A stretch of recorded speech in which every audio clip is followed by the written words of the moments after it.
I feel like I might be leaning on you a little bit more than usual tonight. Just because I don't know why, but I have like convinced I'm going to forget something. So we do have some time for public participation. I see that we've got a couple of attendees with your hands up. I promise I will not ignore you. If I do forget, Paolo, that's your cue to like step in there. Yeah. So I'm sure just a few reminders before we go to public comment.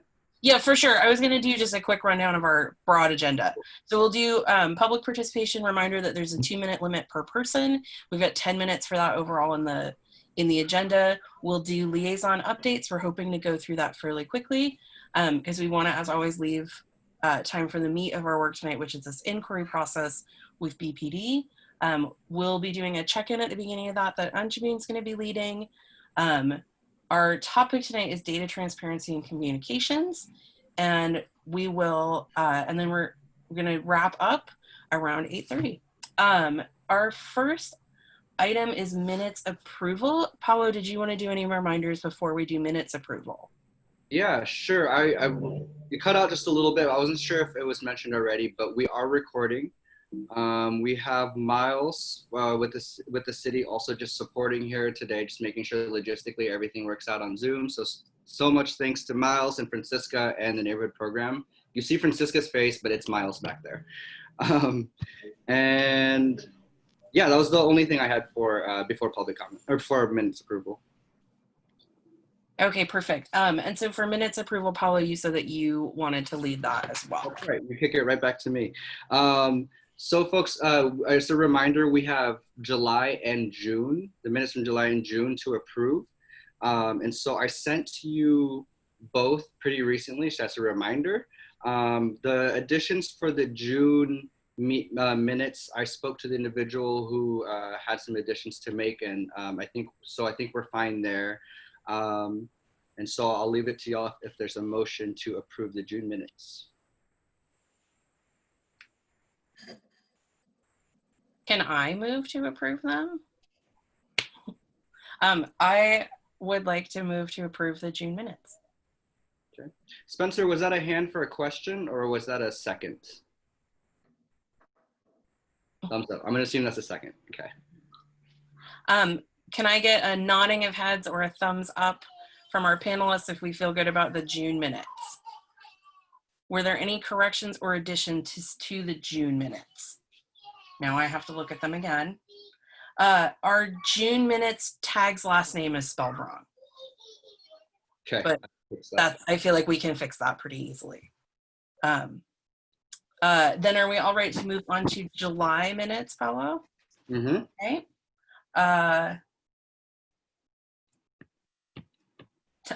Joy, for reference, Tag's name is spelled correctly on the July minutes. So if that makes it easier to just port over. Did anyone have additions or corrections to the July minutes? Let's do minutes. Thank you, Joy. I see a hand. Point of order? Yes. An addition is a correction, so it's just additions. Oh, I like it. Let's do July minutes approval by consensus, which is if I can see people nod their heads or give a thumbs up. Excellent. All right. June and July minutes are approved. And then I was wondering, can I ping Joy to talk a little bit about some of the additions that we spoke about earlier for July minutes? For sure. Yes, Paolo. At our last meeting, there was some discussion about adding additional notations to the minutes that were taken. And I consulted with a parliamentarian friend of mine who's been doing Robert's Rules for over 50 years. And because you have an elected recorder, the notes presented by the elected recorder can be corrected.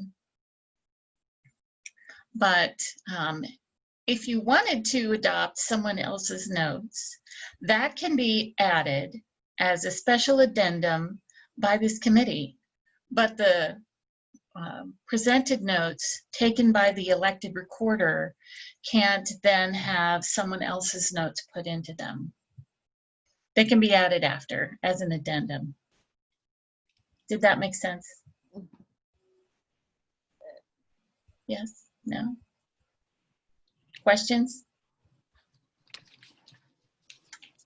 We're good? Cool. We're a very enthusiastic committee. Normally, people fight not to take notes. Like me, I didn't fight very well. You're a great recorder. Excellent. Paolo, is it all right then if we move to public participation? Okay, so I see I've got hands up from Ron and Jenell. Ron, I'm gonna go ahead and move to you first. This is my first time making the attendees part work. And I don't know if people saw in the chat box, I can hear my toddler having a meltdown in the background, so I will try to mute myself as much as possible. Ron, I believe. There we go. Okay, I'm a first-time attender, a little bit nervous. It's lovely to see all these faces working on social problems. My name is Ron Marson again, and I would like to ask a question of the Beaverton Police Department, perhaps Chief Groshong.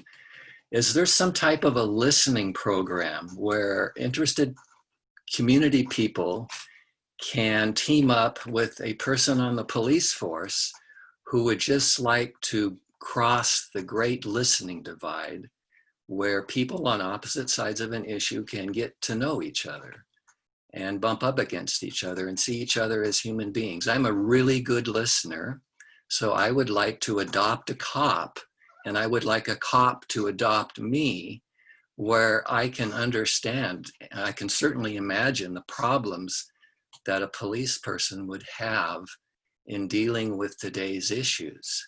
So I would love to be a listener and a communicator with an individual on the police force. If it's okay, I actually want to dive in. Thank you, Ron. Thank you for being part of our meeting, Ron. That dovetails very nicely with something we've been talking about a lot in our last couple of sessions. So I think that that is a really good, so I've written that down, this goal for having a listening program. Chief Groshong, can I correct me if I'm wrong? I don't think that that currently exists. Is that correct? I gotta mute myself. That is correct.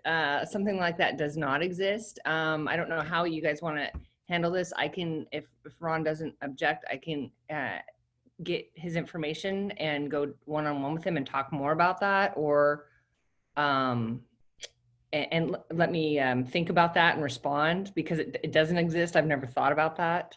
I don't know how you want to handle it since it was brought up here. If that's acceptable to go one-on-one with him and then give you an update on our conversation, or how do you want to handle that? Paolo, I'll take correction from you, but I was going to say I'm also happy for us to, at this point, record it and go ahead and get Ron's contact information, and know also that that is something that I think we as a board want to work on. Okay. Yeah. Ron, I can go ahead and message you, and if you want, I could just grab your contact info, or do you? Yeah, I'll grab your contact info and then just share it with the chief. Okay, perfect. Okay. Because I'm a time stickler. We've got 2 other people in our queue who want to speak here. Thank you so much, Ron. I am going to mute you. It is nothing personal. So it looks like next we're going to go to Jenell. I'm really hoping. Awesome. Hi, Jenell. Welcome. Thanks for being here. Yeah, so yeah, I talked to Anjabeen Ashraf, and she invited me to talk at the meeting. So yeah, here I am. My name is Jenell Theobald. I'm the founder of Let's Peer Up, which is a nonprofit organization dedicated to spreading awareness of mental and developmental disabilities. Today, I'm here to ask you to back the cause to get the City Council to bring back the Disabilities Advisory Board. Statistically, 1 in 5 people have some sort of a disability, usually a mental disability. Yet most people don't seem to realize this. In Beaverton, there's no one representing the interests of people with disabilities. The Diversity Advisory Board has 16 board members, but out of them, only 1 was representing people with disabilities. When they voted on their focus, they voted to only focus on racial issues. The newly updated Diversity, Equity, and Inclusion Plan did not even take disabled people into consideration. This is a huge problem, as it means 1/5 1/5 of the population is not being served. It is my understanding that years ago, Beaverton had a disabilities advisory board. They did some important work, but they had the same common misconception that all disabilities are physical ones. Successes like installing some new sidewalks led them to believe their job was done, and people stopped going to meetings. Eventually, they fell apart. But the situation is different now, and there's more knowledge of disabilities that are not so obvious from the outside.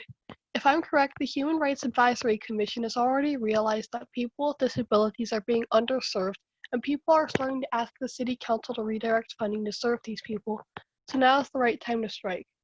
Let's peer up sent representatives to give visitor comments at City Council meetings.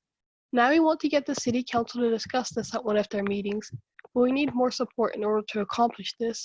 We hope the Human Rights Advisory Commission will join the effort. As you can see, this is a very important project, and I hope you will agree that getting the City Council to bring back the Disabilities Advisory Board is a necessary step in ensuring that everyone in Beaverton gets the representation they need. Thank you. Thank you so much, Jenell. We're not able to take action on items brought by the public at the meeting that they're brought up, I believe, Paolo, unless I'm wrong. But I have noted that in my own notes as something that I'd like us to follow up on our next meeting. And I am hoping, Paolo, that you can connect with Jenell and get their contact information so that I can follow up as well. That's something for a little bit of background, and try to keep it very short. Our board has talked a lot about how broad our scope is. And I know that we have talked a lot about the need for other advisory boards, or because our scope is so broad, a need for other affinity groups and other identities to be represented explicitly. So thank you for bringing that up, because I think that is something that meshes very well with discussions that we've had as well. So thank you so much, Jenell. I'm gonna demote you now. Real quick, for Ron and Jenell, I tried to actually message you directly so we could trade the contact info. I'm unable to do that right now, but I think you have access to send me, to message me directly. Okay, perfect. And Paolo, I was going to ask if you can post that equity at email address in the chat as well. And then it looks like we have one more hand for public participation, which is great. We're doing really well on time. So I'm going to add Pedro. No, that's not what I meant to do. Oh no. Pedro, I've accidentally promoted you to panelist, which is wrong. Hang on.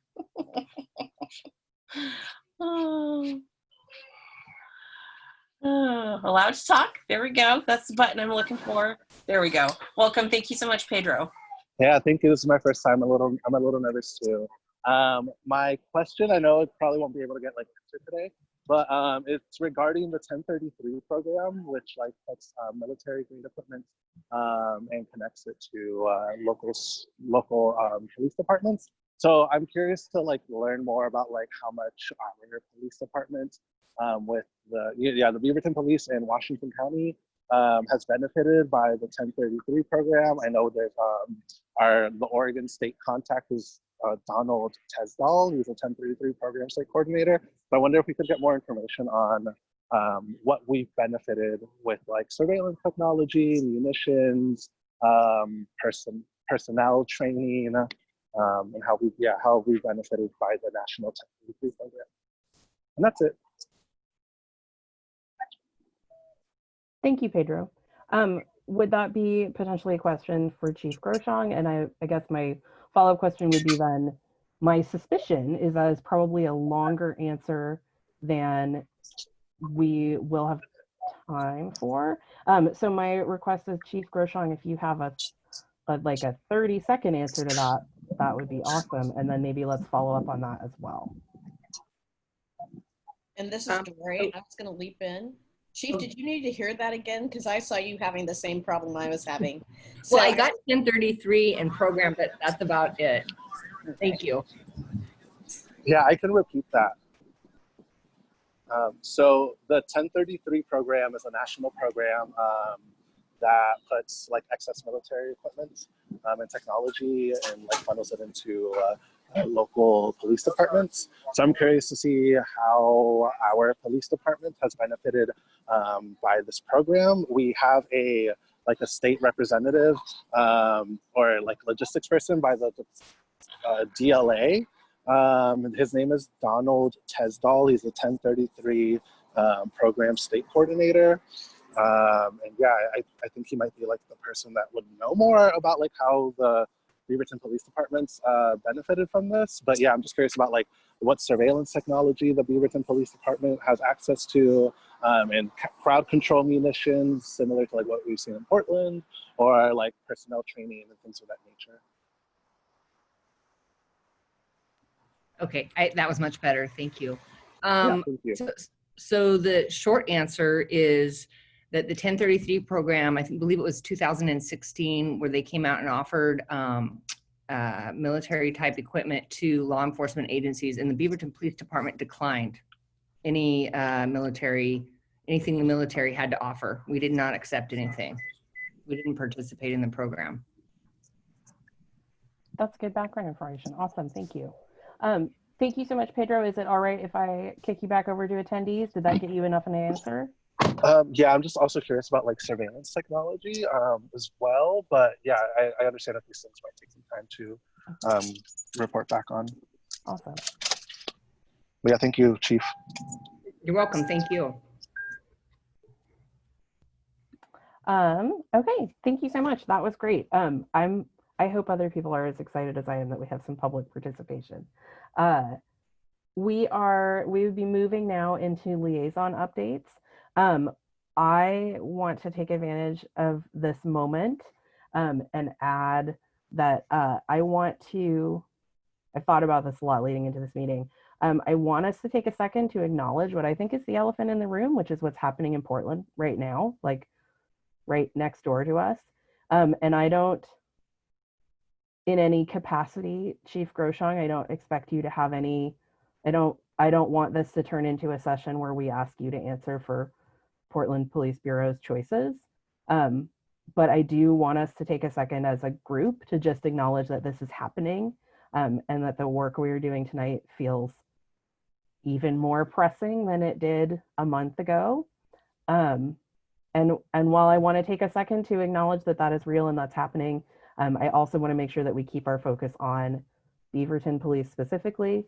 At the same time, Chief Groshong, I would encourage you and the Beaverton Police Department as a whole to continue to consider, we've asked before about that interagency cooperation, and I hope that you personally and the department as a whole are taking some time to really weigh that and really think about kind of where we are right now, and just know that we're thinking about it, and I hope that you are as well. Laurel, if I can take a minute and say something just a little bit more explicit. Always, please do. Thank you. We know that this is the 68th night of protest in Portland around the death of George Floyd and the extrajudicial killings of Black folks by police officers. So I also want to acknowledge what's going on in the context here in Beaverton, that we know that conversations are going on about school resource officers within the Beaverton School District, and that Councilor Fagin was sitting in as the City Council got an update on those discussions. So I want to make sure everybody's aware of that context as well. I also want to put it out there, and this is another elephant in the room, the concerns that people have had about Officer Series' past history as well. And the shooting of James Jahir Perez that took place in April 2004 when Officer Siri was with Portland Police. There's also this very vocal piece around the 8-count weight policies. So I just want to put all that out there to say, those are all the context that we're in, and our focus tonight is really on the data and information that the police department is sharing with the general public, and helping us to take a look at that and see how we can make it as effective and impactful as possible. Thank you so much, Dori. That was perfect. That was what we needed. Paolo, you had shared with us some of the comments that we had gotten through the that public commentary. And I did want to say that Dori really captured a lot of that. And then Paolo, if you wanted to share any of that directly, maybe we can paste that into the chat box at some point during the meeting here. I can do that. Okay, and I'll cool. look at it again just in case some new ones came up. Okay, perfect. Awesome, thank you. So looks like we are moving on to liaison updates. So we would be hearing from Councilor Fagin, perhaps not from Lieutenant Stellingwerf because it sounds like he's on vacation. Yeah, so Councilor Fagin, I'm gonna kick it over to you.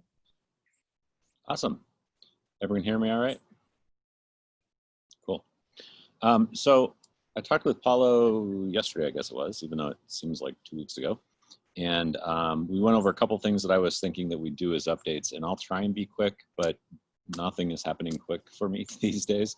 So feel free to say that's enough and ask questions if you want, like always.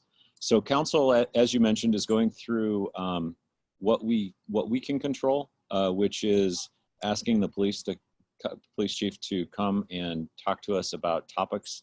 As a city councilor, what you learn as you go through this job is that the more you learn that you don't know. We had some issues in our courts about a year ago and realized there's a lot of court policy that we didn't completely understand. With all of the issues going on in our community right now, we've learned there's a lot of police policy we don't understand. So what we've been doing is trying to set up a series of more learning and listening kind of sessions for us, where what we're trying to get is information on how did things come about, why are we doing things this way, what are the pros and cons of doing it any other way.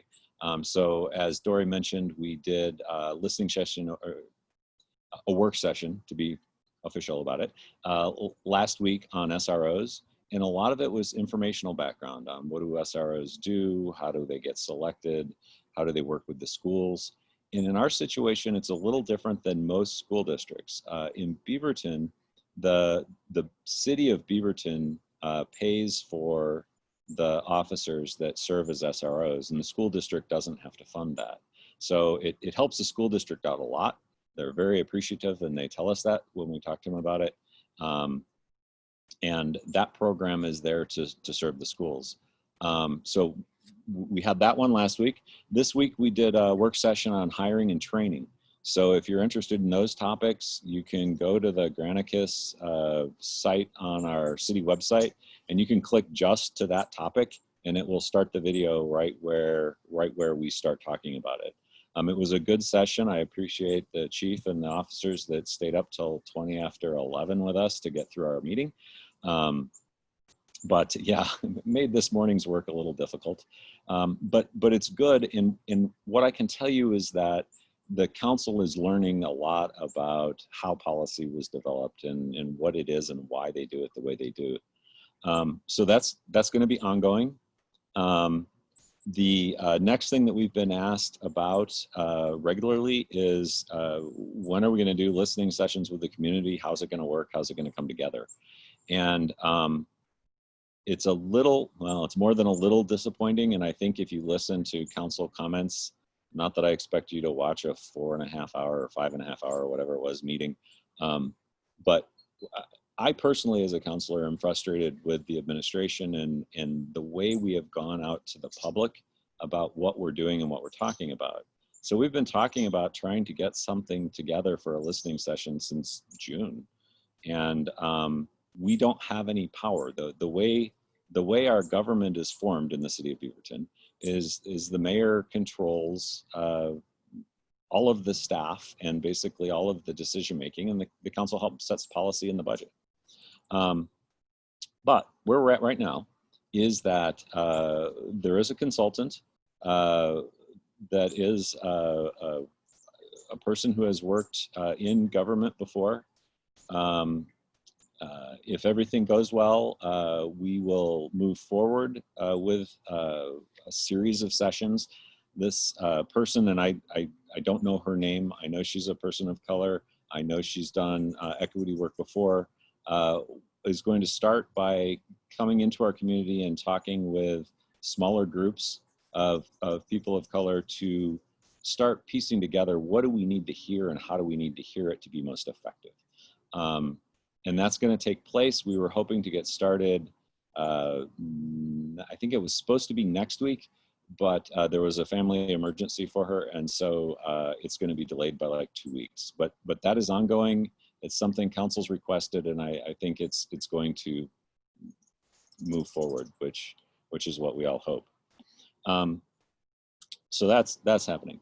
The other thing I talked to Paolo about that I wanted to mention, just because I do really value all of your time, and that's that I just want to make sure that, and I think, Paolo, when we talked about it, we were talking about in the context of other boards and the work you're trying to do.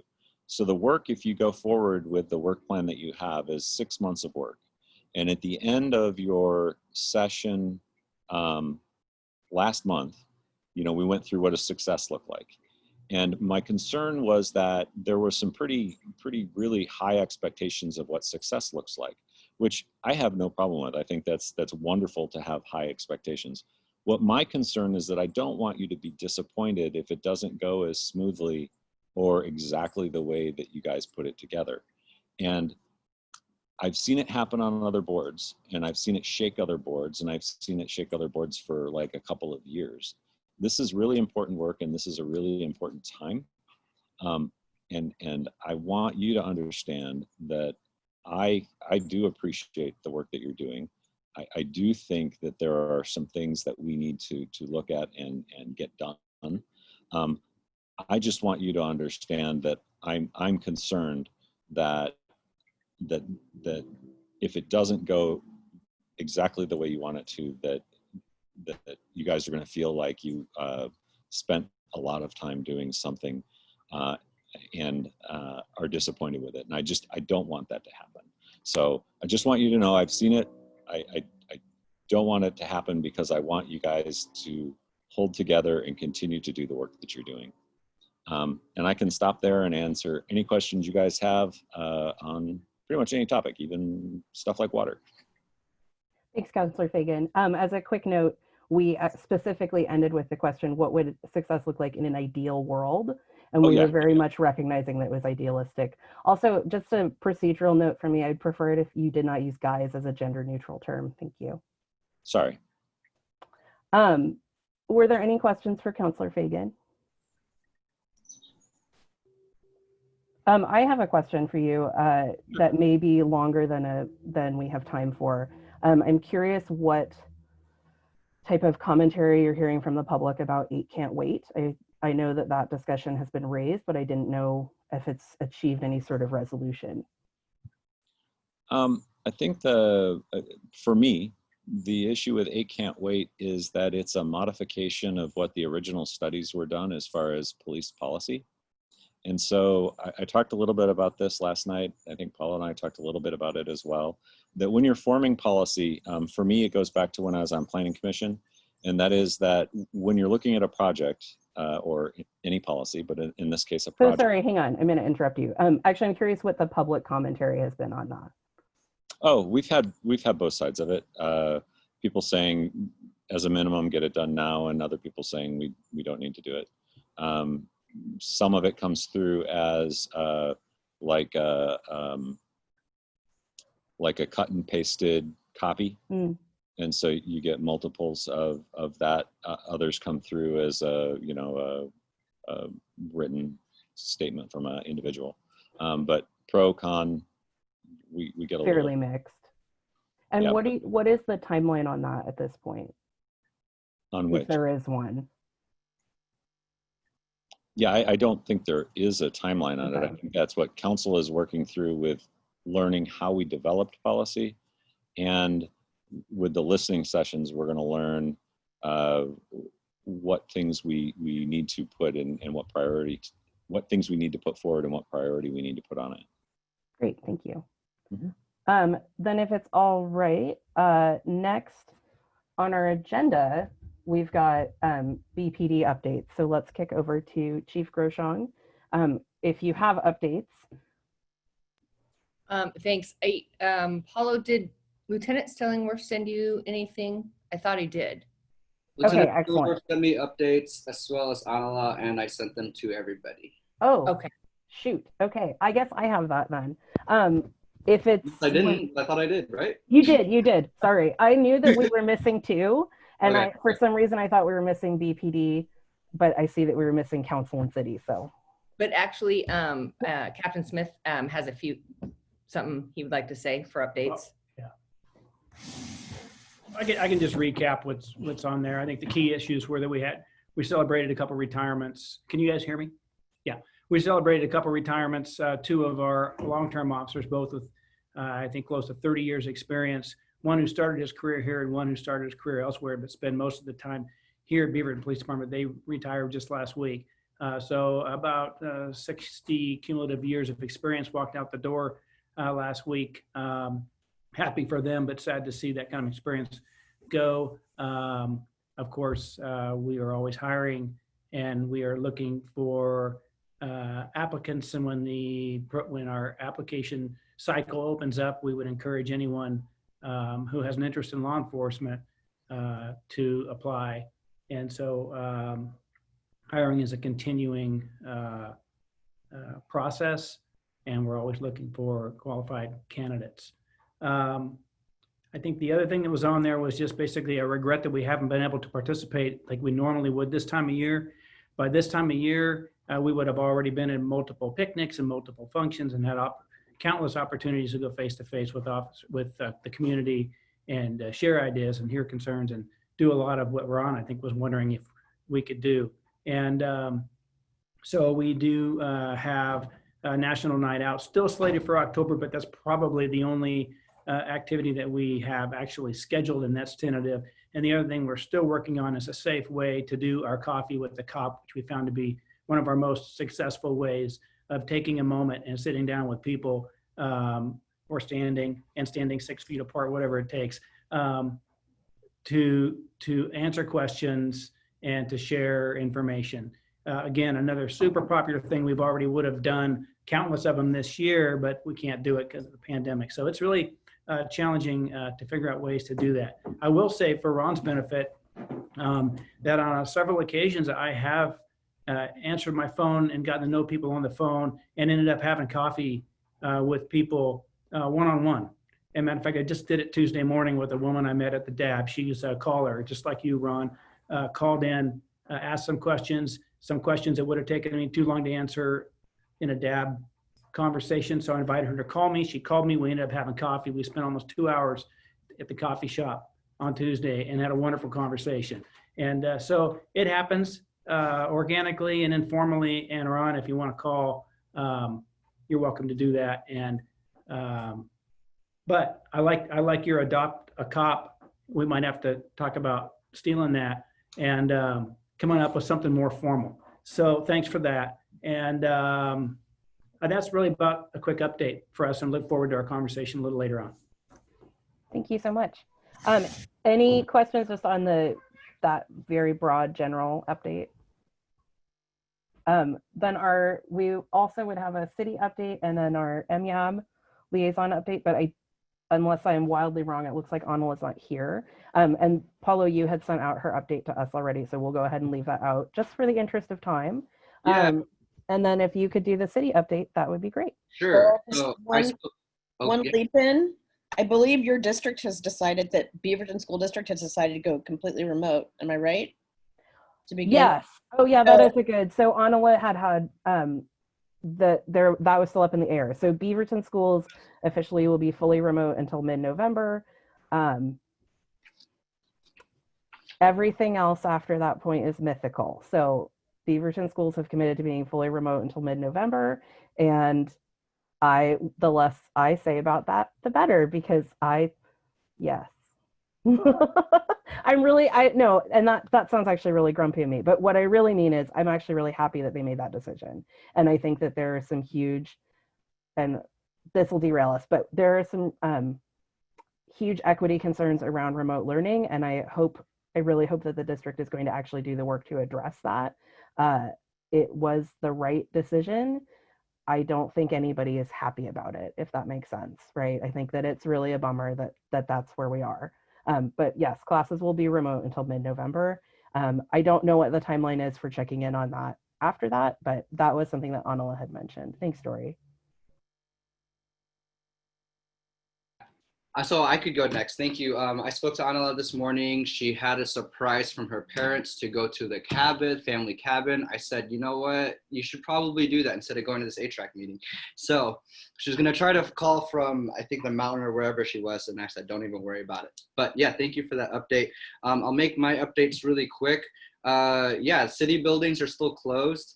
You know, for Abigail will send us these updates, and usually with these closures, there's a date to next time when the city might be open, and I don't see a date, and I think that might be because we keep having updates to updates, and I think right now sharing a date doesn't really work because we're still in this pandemic, pretty deep in this pandemic. But there are a lot of the city, at least at the city Beaverton building, they are offering some in-person visits by appointments. And so this is with the passports window, the Beaverton Municipal Court, or the passports window at the city building. And then there's also at the Beaverton Municipal Court, they have reopened and have very limited capacity for specific instances, but you can make appointments with them as well. The other piece, the Beaverton Library has launched their BCL to go. So it's a contactless curbside pickup service. It's at the main library, not the Murray Shoals one. So 6 days a week, the library card holders can make an appointment to pick up their books or whatever they're trying to reserve through the main library. And yes, so that's the only update for that one. As you know, during this time of year, we usually have a ton of events, right? Captain Smith was just mentioning it. So we do have a host of virtual events that we are going to do. So for example, the 63rd annual celebration parade, it's happening for the first time in a virtual format this year. First time in 63 years, look at that. And so this year's theme is Beaverton Together. So encouraging participants to share pictures and videos of the many interesting, unique, diverse, and amazing aspects of our community through crafts, hobbies, performances, pets, and vehicles, and more. So picture and video entries will be accepted Friday, August 28th. And I don't know if it's just, through Friday, August 28th. And it might be open now. Miles, if you're back there and I'm saying something wrong, please correct me. But you can send your updates, your videos or your pictures to beavertonoregon.gov/parade. What I'll do is I'll go ahead and there's a lot of links in this update, so I'll go ahead and I'll send this update out as well. I shared this with you prior, but as a reminder, the Beaverton Night Market is still happening, and it is also virtual. So it's Friday, August 14th and Saturday, August 15th, starting at 7 p.m. I just want to share that both nights are different. They are going to be featuring different vendors and different performances for both nights. So it's, you know, it's like if you attend Friday, you might still be missing something if you don't attend on Saturday. It's going to be more in depth about the about lived experiences of the folks who are our featured vendors and performers, cultural sharing experiences, and more narrative and storytelling, if you will, and more focus on the actual vendors rather than, as you might be familiar with how previous night markets have been. It's a really large, crowded event, and you don't really get a lot of time to speak to the vendors, but now you can. And here are their stories. So that one's beavertonoregon.gov/night market. I will share lastly that they also do have craft kits. You can purchase them in advance. So they're like bundles of pieces from individual vendors, and I believe that it's cheaper to buy them as a whole rather than individually. And so there's 6 different craft kits that you can look at, all of them beavertonoregon.gov/night market. The annual Flicks by the Fountain events, it's going to be presented as a virtual movie trivia night. So those will be live streamed in August. So there will be trivia questions from both newer and older movies, and participants, of course, can win prizes. And so for more information on this, beavertonoregon.gov/flicks. Everything's beavertonoregon.gov/whatever I'm talking about. But again, I'll send you those links.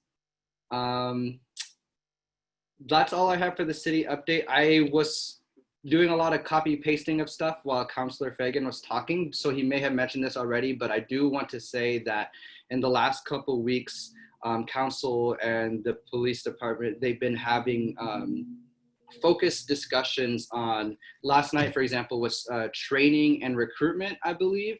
And the one before that was school resource officers in school, which I did hear y'all mention. So I would just encourage y'all to also Tuesday nights have it in the background. I had it last night while I was washing dishes. So very informative. And I'll leave it at that.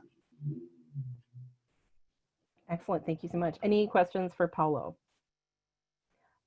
We are a bit behind on time, as we usually are, but that's okay. So we're going to move now into the main work of our evening, which is our inquiry session. And I wanted, we're going to start, Anjabeen and I had connected about, she's going to lead a check-in process. And I am here in a supporting role. So Anjabeen, I'm going to kick it over to you. And if there's anything that you specifically want me to call out, I'm happy to do that. Sure. Thanks, Laurel. So in connecting with Laurel and kind of considering the work we've been doing, it's clearly been focused on racial justice and police accountability being one of the facets of racial justice work and anti-racism work. And I really wanted to check in with the BIPOC folks, the Black, Indigenous, people of color in our group, and see how that work is feeling for us. So I'm going to invite my BIPOC siblings in this group, my colleagues. Oh, can you not hear me? Now you can? Okay. So this is going to be a conversation for anyone who feels comfortable in those identities as BIPOC to share what we have been experiencing in this current moment. Because I think something that sometimes is lost in this work is that this is not abstract or theoretical for many of us. This is our lived reality. And so this current moment isn't new for some of us. And so there's inherent emotional, mental, psychological distress that happens even when we are organizing for justice. So I wanted to, with Laurel's support and Paolo, to uplift those voices right now. And just the question I want to check in with is, how has this work felt so far? And anyone can jump in.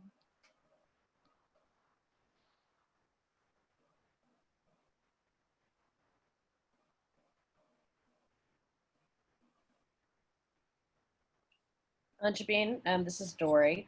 I was going to say, I want to go back and explain something, because BIPOC or BPOC, some people will say it, stands for Black, Indigenous, People of Color.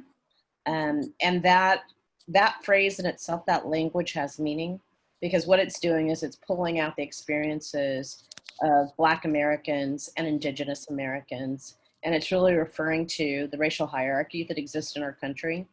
And then there are people of color who do not have the same experiences or constraints, and it's recognizing the difference in all our experiences. So on a personal note, as a person and human being, with all that's been going on, especially with the Portland protest, my biggest emotion that I can express is frustration.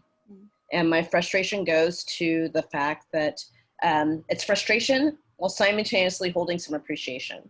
There are young folks who wanted to fight the federals around First Amendment rights, and it really detracted from the conversation around extrajudicial killings of Black people, right? And I think that needs to be the focus. If we focus on the killings of Black folks extrajudicially, we will make, I believe, a better way of road to public safety.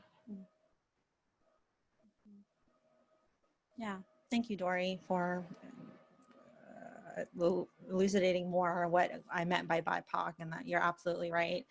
There is a racial hierarchy even within anyone who isn't white, and I think that's important to recognize. And what you're sharing is that how even within movements, things get decentered. And we've seen that happen with the Wall of Moms and the Wall of Veterans, which gained national attention and kind of decentered why you were there, which is, as you said, the extrajudicial killings of Black folks around this country. Thank you for sharing.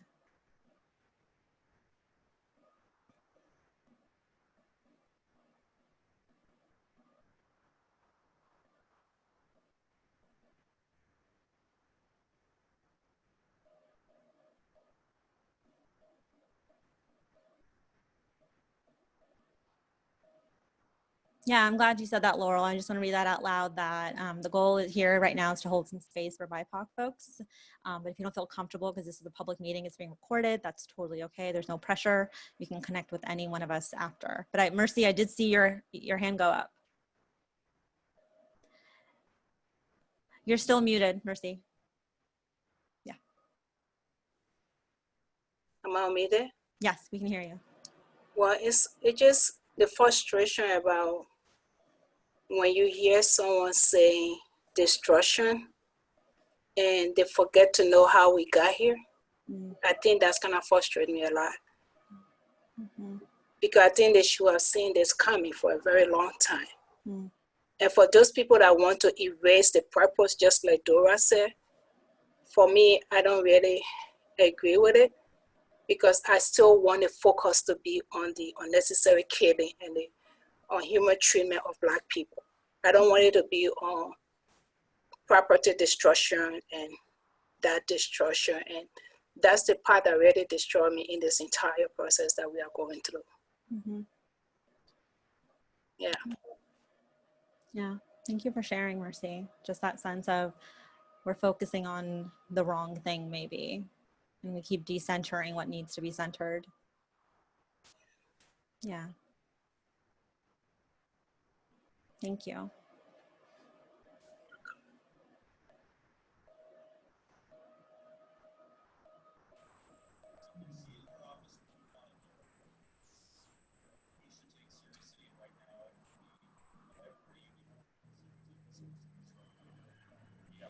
Kosagan, I think I feel like you're talking, but I can't hear you. No, I was thinking about Okay. something that, I don't know, someone correct me if I'm wrong. It's just personal observation. When we are talking about Black people, it seems like this movement or this protest just about Black Americans, like African Americans, they call it. And personally, it doesn't feel like I see more African like myself being really involved in this, in this fight. Again, I say this is personal observation. And simply because we don't have, I think Dori mentioned it, we don't have the same experience. What we experience that we have from where we come from, like myself from our country, is totally different from what someone like Dori might have here. So we don't really see ourselves really concerned by this movement, but looking back in history or recent time, we see that police brutality have not made any distinction between a Black African or Black Americans. In the recent, the example that I have is Amadou Diallo in New York was killed by NYPD. So, and there are countless Africans there who have experienced police brutality and have experienced other discrimination. But take no mistake, Africans are really involved in. They're really concerned about this movement. They really wanted to be part of it, but they don't really know how to get into this movement. And the example that what we're doing at Togo Call, for example, we hold like bi-weekly meetings where we share information and try to see how we can help or we can contribute to this movement. And we share information like how to help like Black business and many different things, how to get more information, have access to resources, and so many things. So I don't know. Again, this is personal observation. It doesn't seem like African are really involved into it. So if anyone knows someone from really Africa who seems like really on the side, maybe we can have this discussion with them and or invite them to this meeting, see how they can participate or way to get more involved into this movement. Because again, this is not just African Americans, but it's just like about Black dignity, Black humanity. So we all need to be involved in it. Yeah, thank you, Kosakan, for sharing. And you bring up an important point about intersectionality, and that there is shared space and then identities, and then there's ways that we are different, but sometimes it doesn't matter. We're all targeted in the same way. In this case, you were pointing out Africans and African Americans. Yeah, Dori, our shared experience is being Black in America. Yeah.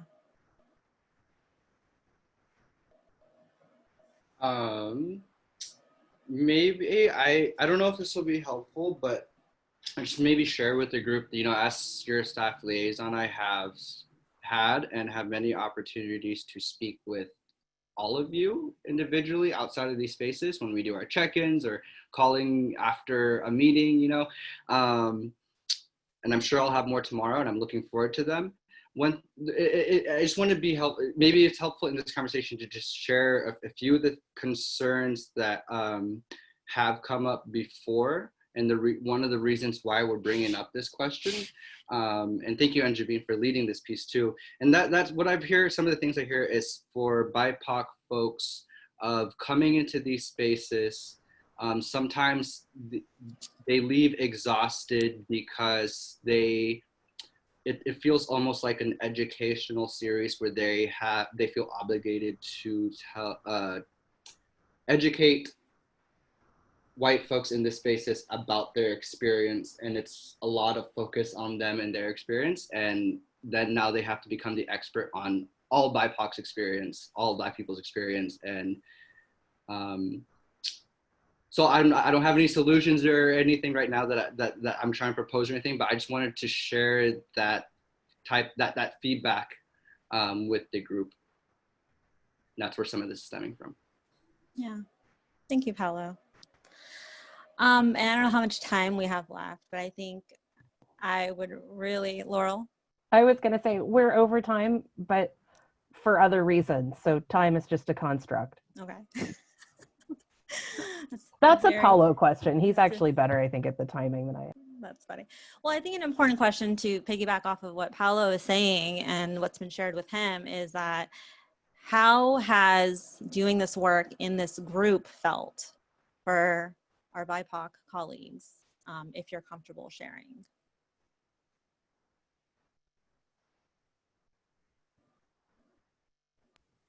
And again, I would, doing the white lady thing of dive again, but I do really want to emphasize that this is an odd forum to ask these like deep sorts of reflective questions.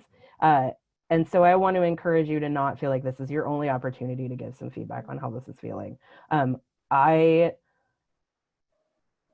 just as a personal note, I'm working really hard from a moderator perspective that I want my taking up space as a white person moderator to be offering the opportunity for Black folks to let somebody else lead. I don't want that to be me seizing the space, if that makes sense. So I would also like to ask, oh no, poor Paolo.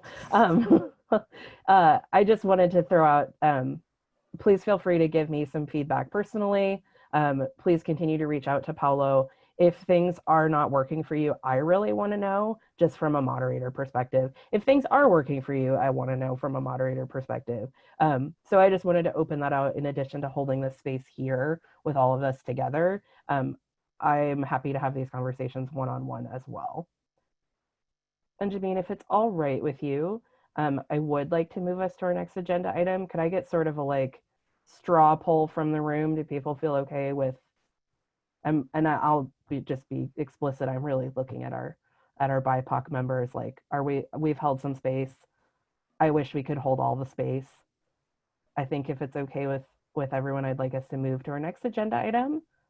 So if I could just say thanks, yes, please. Thank you everyone for sharing. I know it takes courage to say what needs to be said.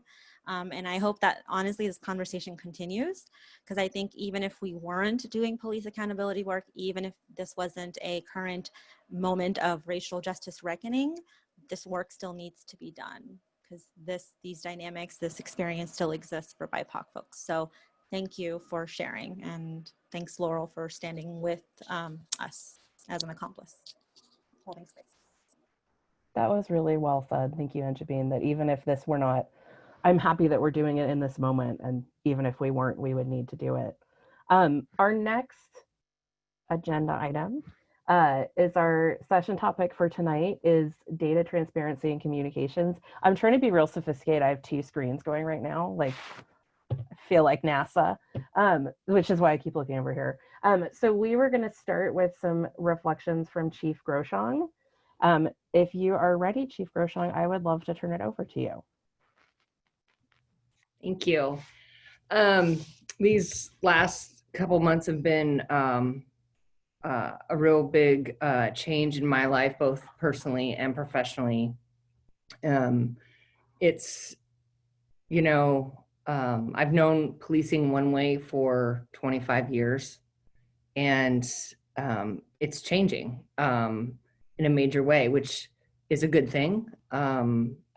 It's too bad that it's taken as long as my career for this to happen. I'm, you know, on the downhill slide here 4 or 5 years. So, so yeah, just to sit back and reflect on how things were, you know, 25 years ago compared to how they are policing is today. And that's caused for me to reflect a lot.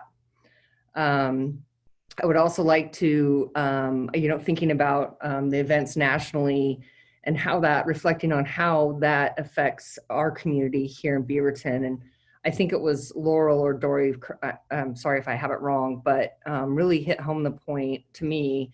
What I've been thinking about is, yes, while there's events nationally and even in Portland that cannot be ignored or forgotten or taken for granted, what I really wanted to see out of this, these series of workshops is what we can do as your police department for your community, our community. And as much as you can't totally shut out what's going on across the nation or in Portland, but let's focus on home here and our community and what we can do to improve as your police department. You know, part of the things I've been doing specifically over the last month to 6 weeks is outreach. I've spoken with Beaverton Black Parents Union. I've spoken with some representatives, some board members of REAP. Are you guys familiar with REAP? Okay. And had some really good conversations. I happen to be, but Paolo is going to remind us that we acronyms stress him out. So I'm sorry. Take a moment and tell so us about that. REAP is it's a organization and it's empowering youth, specifically BIPOC youth, to see the world in a bigger scheme of things, and just encourage success and open up opportunities and broaden perspectives of underprivileged youth. And it's really an amazing program. I wasn't aware of it until probably about 3 or 4 weeks ago.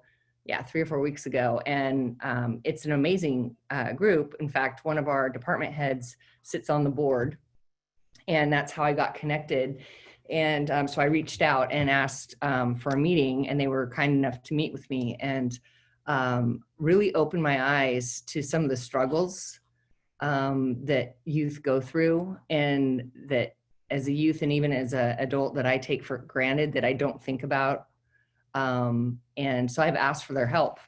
I said, you know, this is where we're at in our community. I want to know how we can improve our police department, and what is it that we're missing? I can go into a room and think, well, this is a safe space, but that's my perception. And to help educate me on the outreach and what is needed in our community. So, you know, really grateful for all these, you being educated on all this information and different ways of looking at things. And so I'm really excited about that. And as far as that's concerned, I think, yeah, I'm excited about these work sessions to see what comes of them. I know, as Councilor Fagin mentioned, we've had a couple work sessions, and I think that I'm really excited for the upcoming listening sessions. I know I did meet the moderator. She's a wonderful woman. And I think she understands what's going on, or will, because she's meeting with community groups without city involvement. City staff won't be there. And so I'm really, really excited for these listening sessions to see what comes of that as well.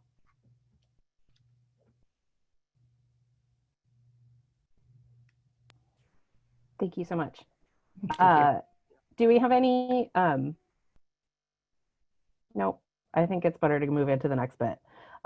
So we had given you a little bit of homework. I have to preemptively apologize. My kid is having a little bit of a meltdown, so I'm going to need to step away for a second, and I'm very sad about that because I'm excited about the next part. So I'm going to kick it over to Dori, who is leading our Generative Fishbowl activity, and then I'm going to apologize because I'm going to be the kid who doesn't know what we're doing in about 5 minutes. So I'm really sorry, everyone, but I will be right back.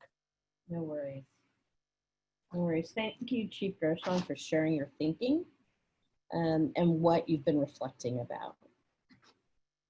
Tonight, what we would like to do is do a fishbowl activity. So the members of ATRAC are going to have a conversation based on everything that we were sent, right? So I'm going to open that conversation with a question. ATRAC committee members will have a conversation. So I would say if you're on ATRAC in a few minutes, when I signal, we're all going to unmute. And we may stumble over each other, and that is okay. That is the nature of Zoom, as I put it. I'm going to ask Chief Groshong and members of the community who are present tonight, who might still be with us, to be our scribes. And their job is truly important, because what they're going to do is take notes of exactly the words that people are using. Oftentimes that's called verbatim, right? So exactly the words that people are using, and taking notes of what questions come up, what statements come up that would be significant and helpful in looking at data and information within the police department. So ATRAC folks, I just want to go over what Paolo sent out, and Paolo, jump in if I get it wrong, because I did not print everything. So we got a report of personnel complaints from the police department. We also received the BPD staffing chart. And we got some information on stop data. Mine's really tiny, so you can hardly see it, but yours is probably more colorful if you have it online. And some notes on statistical transparency. So when you look at that information, in your role as a community member here in Beaverton, what questions or thoughts come up for you? And this is the part where we're going to unmute, and we're going to try to hear all voices and not talk over each other. So if everybody wants to unmute, that's fine.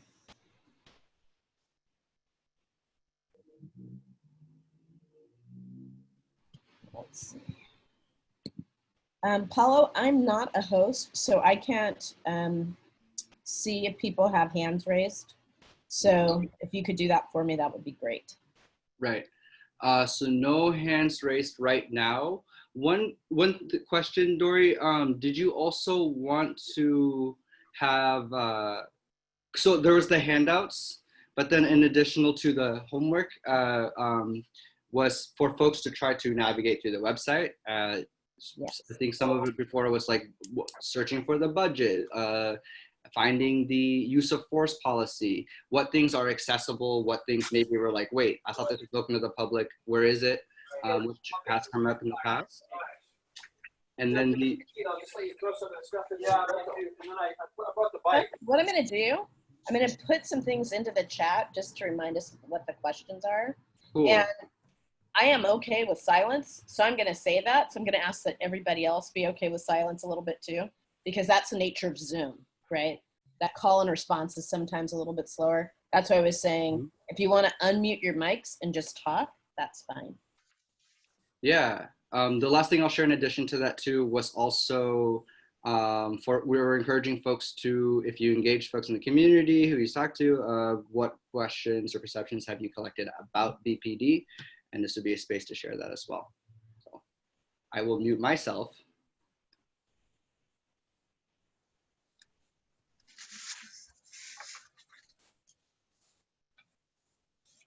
Tanya, it looks like you're trying to talk and it looks like you're unmuted, but I still can't hear you. I think it's your mic on your tech. So if you just pull out your cord and just talk into your computer, you might get a little further. I just didn't want the neighbors. Nope, still. Yep, now we're talking to you. God, I'm 59 and stupid. Don't want the neighbors hearing what we were talking about. So I went around and talked to folks like I do. I only talked to 3 people, but I wanted to suggest that we do something more formal. I didn't have cards to hand out, so going to strangers or stopping people on the street didn't seem right, but the folks I talked with, Latina female, in her 30s, works in the neighborhood. She did not have specifics she was willing to give me, but she said, oh, I've been pulled over multiple times. My friends have been pulled over for no reason. Again, Latinx, that they hadn't been told of what their offense was, why they were being pulled over, and so they felt that wasn't right. African-American woman, she's in her late 30s, also said that she's been pulled over. She waited for all instructions. She handed over a registration license, and she's annoyed about how the cops come in with their light underneath their armpit, and it always, she says, I know they're looking to see whether or not I'm using, or, I'm high.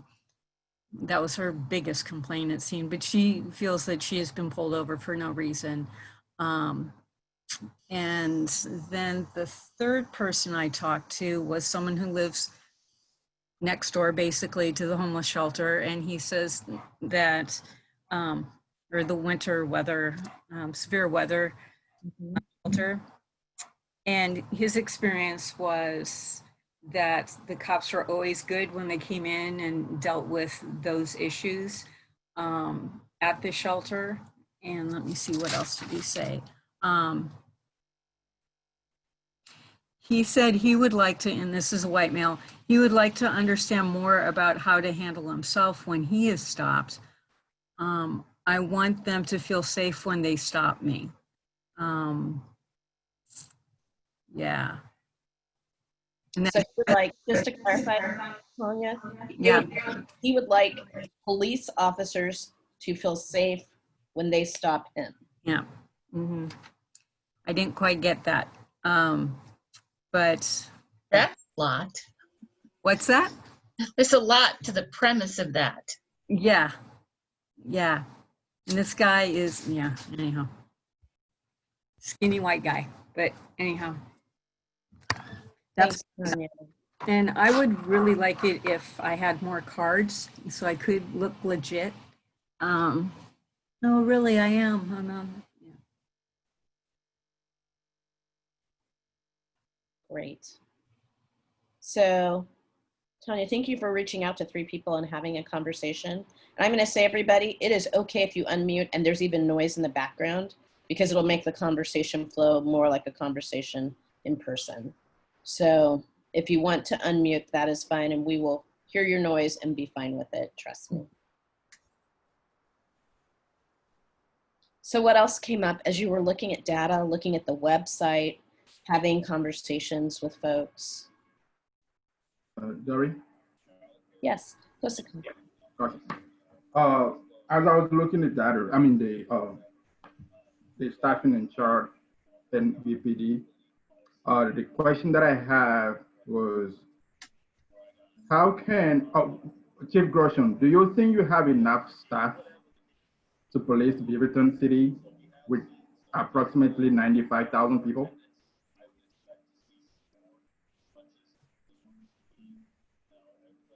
Dori, is that okay to answer in this I'm going to exercise? say, Chief, if you can hold off till the end, that would be great.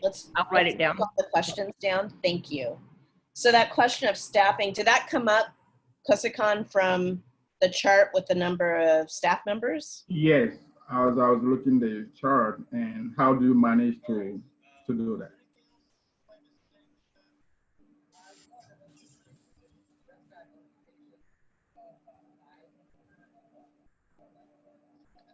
Great, thanks, Kosikon. What else is coming up for people? So I'll just go ahead and put it out there. With the events in Portland, everyone I've talked to has even less trust in police than before. The background behind me, that is what the people I talk to regularly are encountering every night.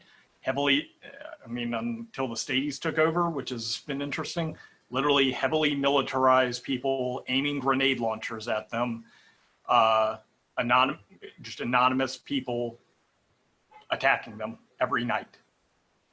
And I don't think that Beaverton PD obviously has had anything to do with it.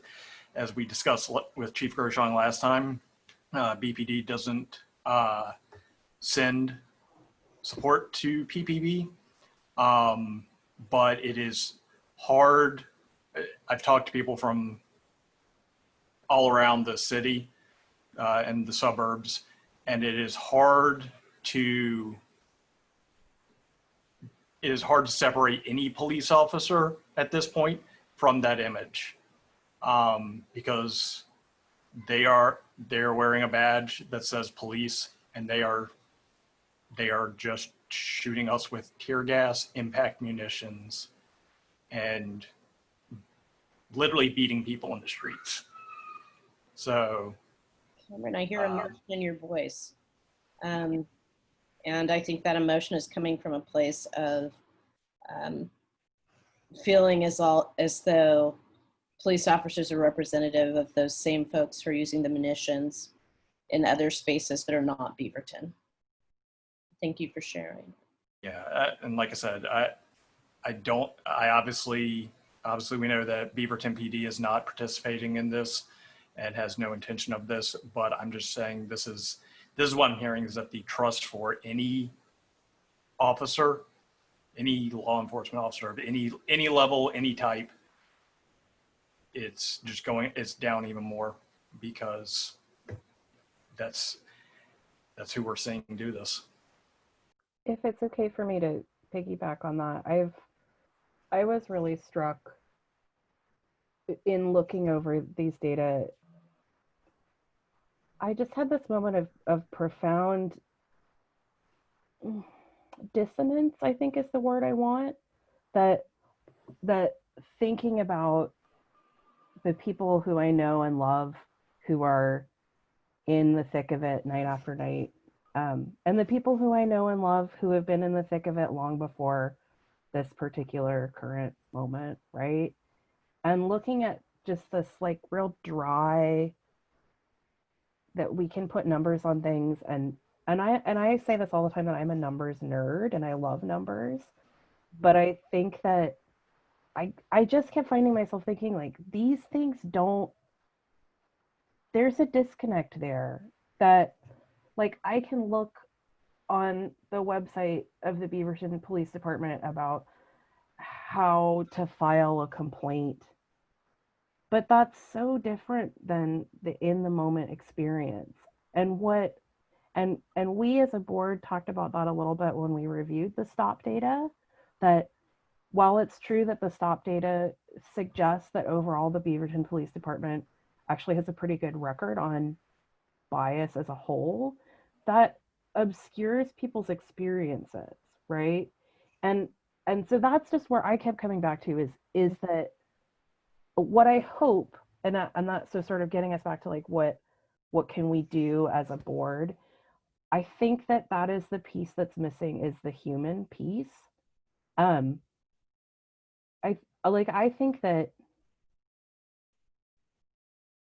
think that human connection is the only thing that really matters. I really do believe that. And so much of, Cameron, what you were describing is the anonymization of law enforcement, that like you're looking at a caricature from Star Wars, right? That you're not really looking at a human being when you look at a law enforcement officer who is so heavily covered up. And so there's so many sides of this, but I think the piece that I kept coming back to that is not there is that true human connection. And it just meshes so nicely with our public commentary at the beginning, right? And the need for greater connection, direct connection between, and I wanted to just offer some appreciation for BPD for engaging with this process, because this is more human, right? I mean, it's like I'm talking to a little green light right now, but you're still human beings. And that was where I kept coming to with the data too, though, is that we can look for data and we can find all these ways to try to make these data more accessible. And I think that probably is still valid, right? That I think a lot of these data are not really accessible. If you are, I'm a nerd. I have a master's degree. I love numbers. I love graphs. I could look at them all day. And even I would find this to be fairly dense reading. But that was the piece that I kept coming back to, is that the actual need is for a humanizing connection. So that idea of humanizing connection is coming through from what Laurel is saying. And I'm going to connect a word to that: story. Yes. What is the story that isn't being told in the data? Because data can tell one level of a story, but sometimes it doesn't. So for example, when we look at the police complaints, there are broad categories around, I'm just going to grab mine really quickly. I want to jump in on what you're saying, Dori. Absolutely. It's everybody who is trying to get anything these days are looking at what's the story, because my neighborhood. Get a cop out here. They're too easy. And this will probably die again. Okay, so as I was saying, I need a cop. But the storytelling is the only way that we can really sell our that we can have a very functioning community, is by getting all the voices together. And I love the idea of adopt a cop, because I think that's one of the things that happened when my dad got out of the patrol car and would walk his beat. And this is Waterloo, Iowa, back in the 50s.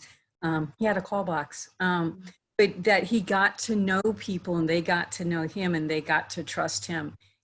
But it's when the police are in their cars, we don't get to have that conversation or the opportunity to get a YouTube video, because the police are in their car and they're not out there talking with a kid or an adult or a grandma or whatever. But anyhow, I'm done. I'll shut up.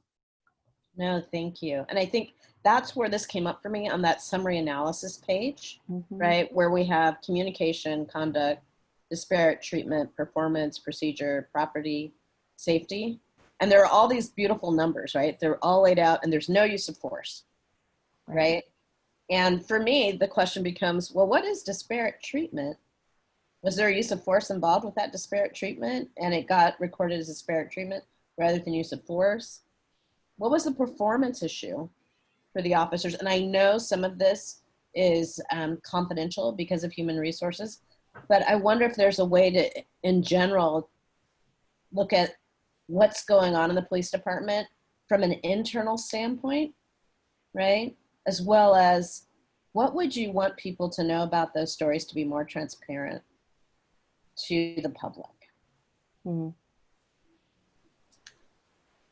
And all this is really resonating with me, and I want to kind of bring, and I think this is what everybody is kind of speaking to, which is that, let me just make sure, can you all hear me? I've been having problems with this mic for a while. I can hear you. Yeah, okay.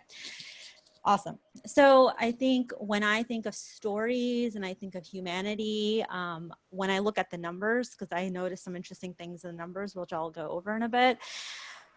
But the reality is when we look at things like 8 Can't Wait, it's not, you know, it's proposing reducing some of these numbers, like death by extrajudicial killing and, you know, incarceration rates. And for me, it's not enough to reduce. Like, we got to move towards where this just doesn't happen. Because I think what ends up happening is that, let's say we get it down from 50 killings to 2 a year. Well, those 2 people still matter. They still have a story. They still have humanity, and they lost it in a really violent and extrajudicial way. So I think for me, I want to keep centering the humanity and the stories of our community members. One thing that I was noticing on the data that I was able to access, there was the 2019 Biased Police report that was put online. And I remember, I believe, Chief, this is the report that you presented in January to us. Yeah. And so what was really striking was, and this is not like a statistical analysis, but I'm just noticing that the breakdown of who got stopped during the daytime versus who got stopped at night. Right. And you see that the numbers go up of who's getting stopped at night for Black and Hispanic Latinx folks. And I think that's striking to me. Like, what's happening there, and why is it happening? And I think that's something that we need to dig into, and that's just something that I noticed. Another thing that I'm looking at BPD's website, I see a lot of really quick updates about new legislation that's been passed in the state of Oregon, and y'all's response to the 8 Can't Wait that you had to present at the city council, which is great. And maybe I'm missing this, but how powerful would it be for the police department to issue a kind of really clear statement on where they stand about the extrajudicial killings of Black folks across the country? And what would that be emblematic of in the greater system of policing? You know, there's sometimes a veil of silence. And so what would that look like for this police department to take that stand? I mean, I think that's something that would be really interesting to look at. And then I just have some other questions and curiosity around training and what trainings. It wasn't clear to me which one of the listed trainings that happen routinely and how often, right? It lists all the trainings that the cadets get, but then which ones of those are being offered routinely? That would be really interesting to me, because when I think of that, I think that things like cross-cultural communication, de-escalation, racial justice, and I didn't see anything related to racial justice, but I would like to see that inserted. How often are those? I think that's set by DPSST. I've got their training standards up right here. Okay. So here, I'll just go ahead and put the link to DPSST's basic training, and then that's our training. Oh, that's our training schedule. Sorry, but Ian's here right there. But that also relates to something I wanted to talk to, relating to humanizing stories.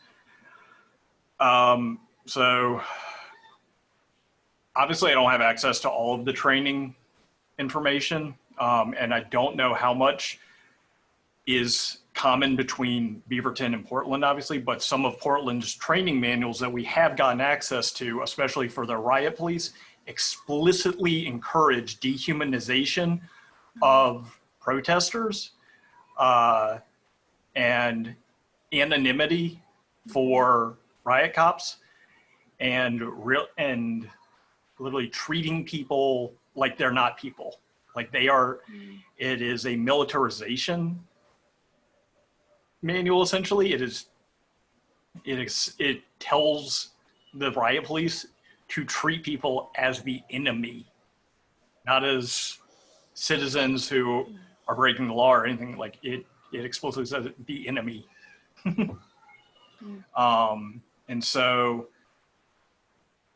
And once again, we know that BPD isn't participating in that, but what worries me is that if that training philosophy and training materials are being shared and are being utilized across the state, because we do have DPSST, and I don't know, and this particular one, I don't know if it was a DPSST manual or if it was just one particularly internal to Portland, but if that kind of thing is being spread throughout the police department in any capacity, that is a real worry.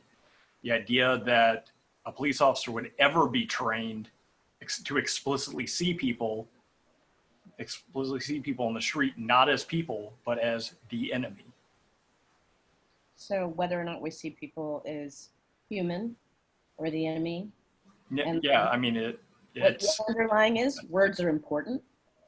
And they help us all to make meaning and build relationship and connection, or not. So I want to note that it's just about 8 o'clock, and we want to spend some time on our debrief as well. So I just wanted to see if there are folks who we haven't heard from who are on HREC, who wanted to say something, offer a question, a query, or a statement around data and information when you look at the website and the materials that you received.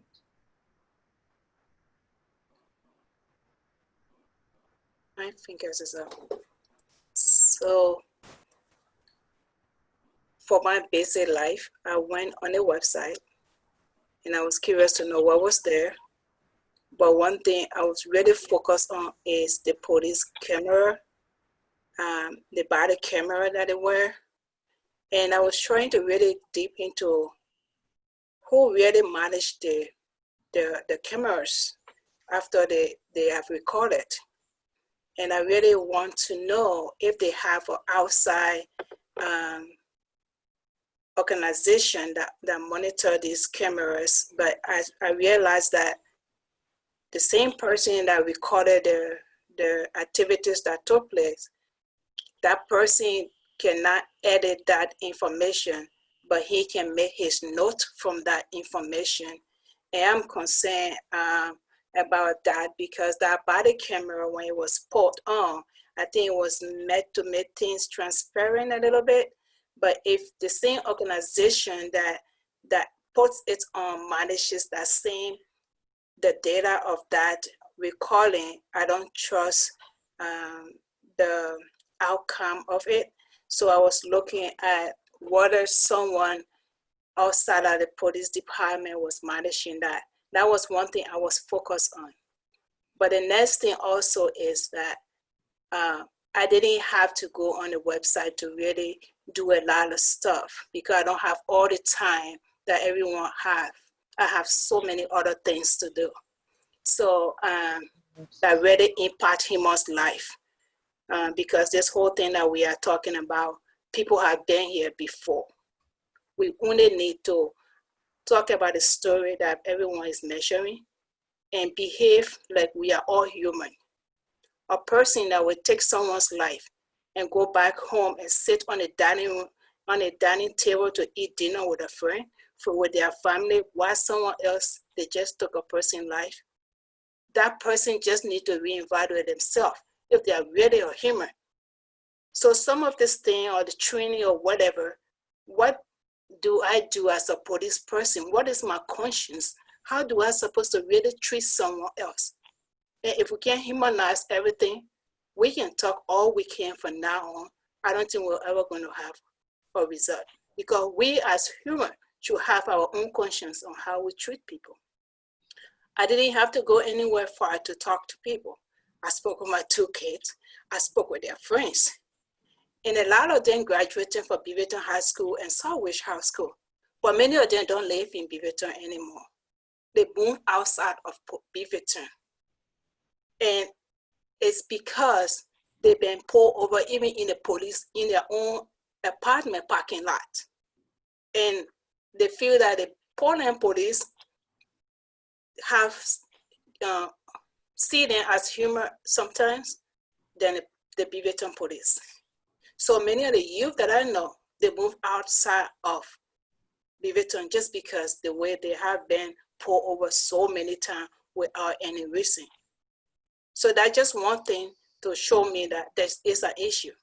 So without taking my time, instead of looking for food and taking it to people's home and delivering food to homes and spending hours on the Beaverton police website, I just need to talk to people. And that's how I got my data.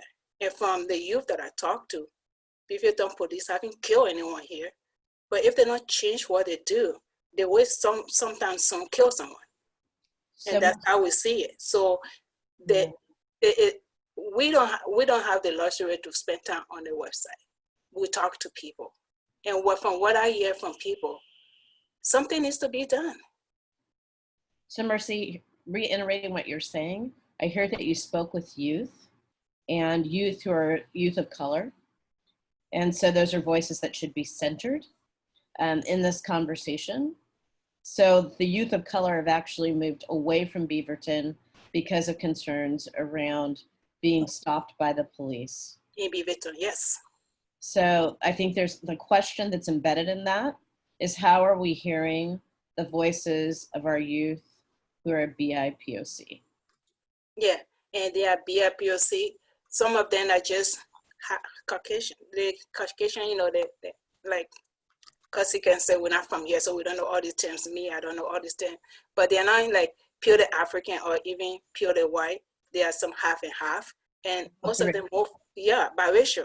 They move out. It's because the police system. So my kids come here, and when they are driving, I say, be careful, look left and right, because sometimes if you don't even turn your signal in your apartment complex, you get pulled over. And that is something they found Portland better at than Beaverton. So, I mean, there are so many things we could be talking about here. And I don't want to lose another strand that you mentioned that I think is really significant.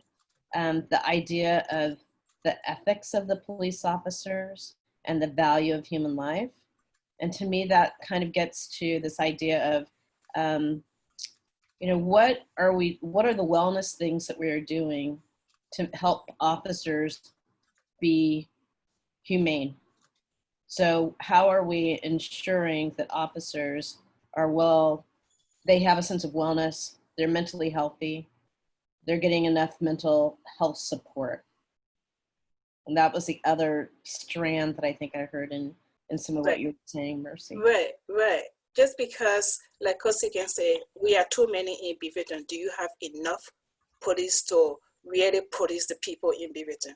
Because if that's not the case, there's going to be so much stress on the one person that keep policing the entire community. And that could be another thing. But I mean, just the interaction of police, from my experience and people I know experience, I don't have to go on the website. It just needs to be worked out. Right. Thank you, Mercy. Dori, I wanted to capture a thread and amplify something that I heard between you and Mercy too, that idea of like whose voices are missing from this conversation. And that's something that I've been pondering a lot and that I want to come back to. That I just want everybody to know that that's something that I've been pondering a lot, that as we talk about creating greater connectivity between citizens and the police and creating those opportunities for dialogue, I want us to be really conscientious about, and I think that loops back actually really nicely to the sort of overarching question of data accessibility, right? That who is excluded from systems that we create, who is excluded from current systems, and who would be excluded from systems that we would create. So that's something that I've been pondering a lot too. So I liked hearing you pull that out of what Mercy was saying. And Mercy, I always appreciate what you have to say as well. I just quickly want to say, I just want to support what Mercy is saying. I hear similar things from Muslim youth of color. specifically what's happening in the schools. And so I really want to highlight that and put that on our list. Thank you. Yeah. I mean, I can't really speak for my own experience, but I have a lot of conversations with my students about the police. I'm like, their perceptions of the police and their experiences of the police, and they don't have a rosy view of police. And yeah, like my favorite question to ask a 15-year-old is, what does a cop look like? And they always say, he's a bald white guy. Like, that's what a cop looks like to them. And that, yeah, that I think that concept of like connecting youth experiences, I think is really crucial. Yeah, let's hear I from think that. Stephanie wanted to dive in, Laurel. So thank you for completing that other strand, what Mercy was saying. And thank you, Anjabeen. Stephanie.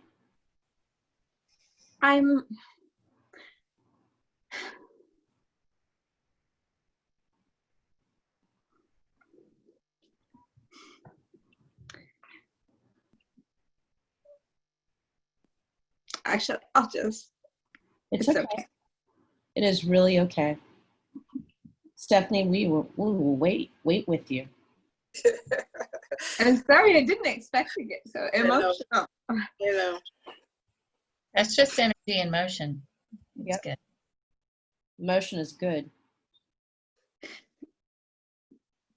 I want to be really careful about how I speak because I'm afraid this will come out wrong. I feel like in my neighborhood, I speak with a lot of people that are not interested in hearing about people of color or what their experiences are. And I grow really frustrated about that.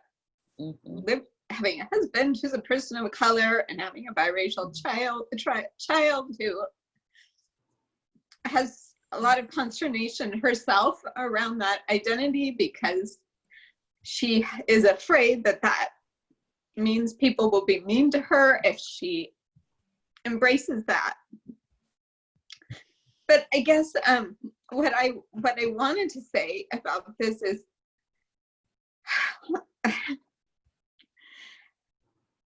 what do we as embracing a part of embracing the whole community, what do we do to bring along and help share the perspective of other communities within the larger community that people of color are having? How do we share that perspective? Because, for example, in my neighborhood, there just isn't a lot of empathy for Black Lives Matter, or there's not a lot of empathy. It just always goes back to this, oh, they're rioting and looting, and I'm weary of having that conversation over and over with my neighbors, and I sometimes wonder what I can do to be helpful to them, to help them see a different perspective. And that's the same thing, you know, with when they hear the term defunding the police, that doesn't mean what they think it means, that somehow doesn't mean we're, you know, disbanding the police. It's a reallocation of resources, and that there's not an understanding of what that means. In fact, I've come to loathe that term just because it seems to be used against the very people that it's intending to support. But I just would love it if we, maybe this is something we table later, but come up with ideas for how to engage and bring into the community maybe people who aren't having negative experiences with police, as well as ideas about what reimagining the police force looks like.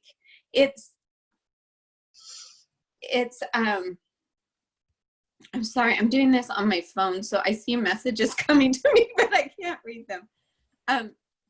I guess, you know, I feel like that's part of our obligation as HRAC is to reimagine and not only criticize what the police have done or what they may be doing, but reimagine what it could look like and have these positive ideas that we can share with the police department about what, like maybe this adopt a cop, that sounds like something that could be really positive. You know, how can we help the police department reimagine their role? You know, not only hold them accountable for what may not be working, but also reimagine what could be working. And so in my very convoluted, over emotional way, that's just what I wanted to add. So I think one thing that you're saying, Stephanie, that's interesting, and it gets back to this idea of words, meaning, and making meaning. As people are making meaning of the term defund, that comes up in certain ways, right? And it sits differently with different people. And I'm gonna say, in my opinion, that's because of life experience and where they are developmentally, racially, in their own racial identity development.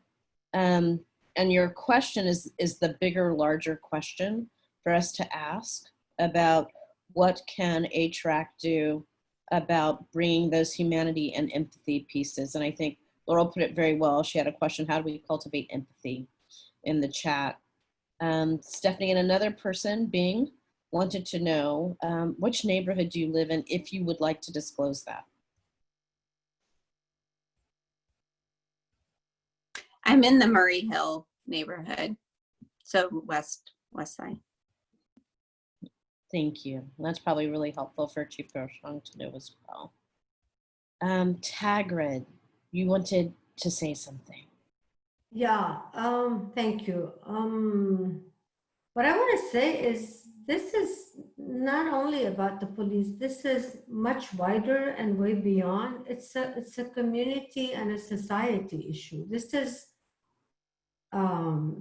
it's very complex. That's number one. This is a very, very, very complex issue, however we look at it. The other thing is, remember, we are a community of immigrants and refugees and generations of people with different experiences and backgrounds. So it's not going to be resolved overnight, let alone there's a culture of being white here. And I don't know, we call it supremacy, but I mean, when the community was for the longest time only white, or it was a white community that didn't see people of color. So it's, how do you start to, it's generation. How do you start to make people empathize, feel with the other people, get educated about the other people? I'm not saying it's not doable. It's just that it's complex. And I want to refer a little bit to my experience. My daughter was born in Beaverton in the early 80s. And honestly, I never felt discrimination. And I don't know, I always make the joke, like, am I a person of color? Like, I'm in a committee at Portland State, and we are people of color. That's the committee. And then I always joke about the shade of your skin. And sometimes it's funny, in my life experience and career experience in the US, is that I don't get the privilege of the whites, and then I don't know how I belong with the people of color with regards to getting jobs and so on. So sometimes I feel like I'm lost at both levels of the color spectrum. However, I wasn't aware of discrimination until the very sad incident happened on the MAX train in Portland. And then the news and everything was saying that Portland has a history of racism. I personally was very shocked, like, really? I never felt that.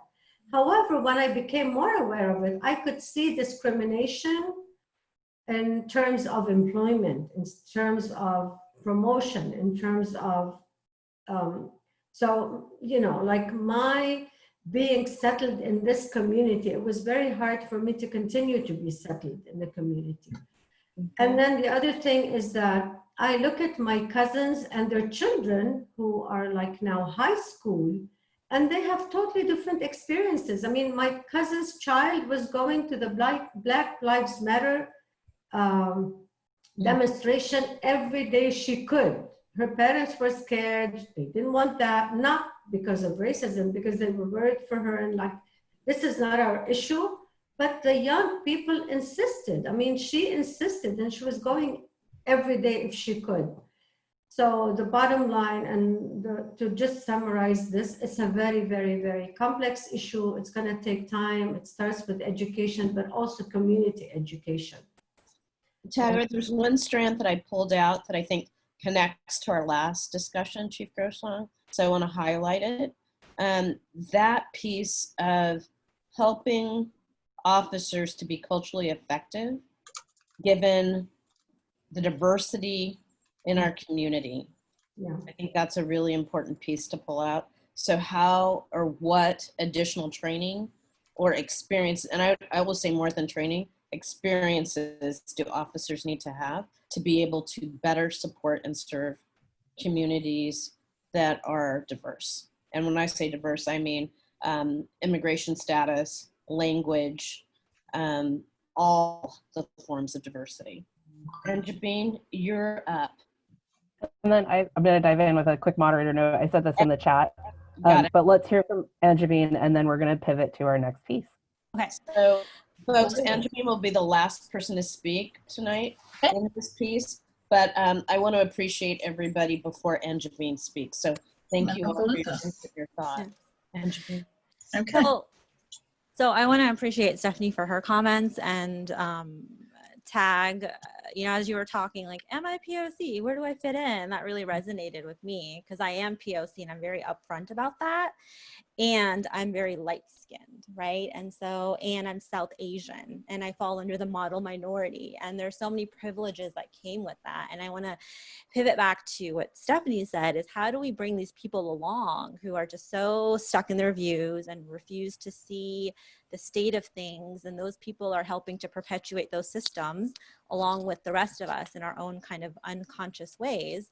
I think about that a lot within my South Asian community and or communities, and the anti-Blackness that exists within our communities, and the work that we have to do there, and the work that I have been doing there. And that for me, that conversation is one that there's an urgency of taking away, I'm going to put it this way very intentionally, taking away power from people who are doing harm with that power. Right? There's an urgency in that for me. And then as we're changing the hearts and minds and views of people to bring them along with us, I think about, you know, I'm an educator, and much of my work is multiculturalism and social justice and racial justice. And we have this thing called contact theory, which is the more contact we have with lots of different people, the more we're able to have an amazing, internally rich view of the world, and we are less likely to act out our oppressive, you know, biases if we have power. And I also hold that it is not the responsibility of those BIPOC communities, those marginalized communities, to have that contact, because inherent in that contact can be further harm as well, in just interacting with those folks who have power. So for me, when I think about, like, you know, me trying to do this in my little small circles of South Asianness and Muslims as well, is I have power in those communities as a leader, as a PhD, as an educator, as a counselor. And so it's my responsibility, because I have power, to bring them along sometimes kicking and screaming. And so when we talk about the greater community, I think I am going to invite those who do have power to do much of that work, because I think the responsibility falls there. And that's a good use of your power, right? It's a very intentional use of your power, and it's subverting that power towards that end. So that's what I have to say. Thank you. Anjabeen, thank you so much for those comments, because they're so important. As we talk about what it is to be accomplices in this day and age, that's a big one. Thank you. With that, Chief Groshong, we would like to hear from you. And in addition, I don't know if we have any of the other folks still here, because I can't see them on the line with us, but hear from other folks what questions came up. And Chief Groshong, if you have responses to some of this, you can kind of walk through it. So we appreciate you and are giving you the floor. Thanks, Dori. So my hand got tired from writing, but I think what surfaces as important out of this is humanization, empathy. I hear the terms profound dissonance, disconnect, human connection, what the stories are. I mean, I could go on and on and on. And so it's a lot for me right now to process, because I kept thinking as it was going on, oh, there's that, and there's this, we could be doing that, or we need to do more training. So to give you a little bit about, somebody mentioned emotionally, officers being emotionally invested or seeing others as humans. And that's really important in the training of our officers. I'm not talking about the academy. I'm talking about our culture.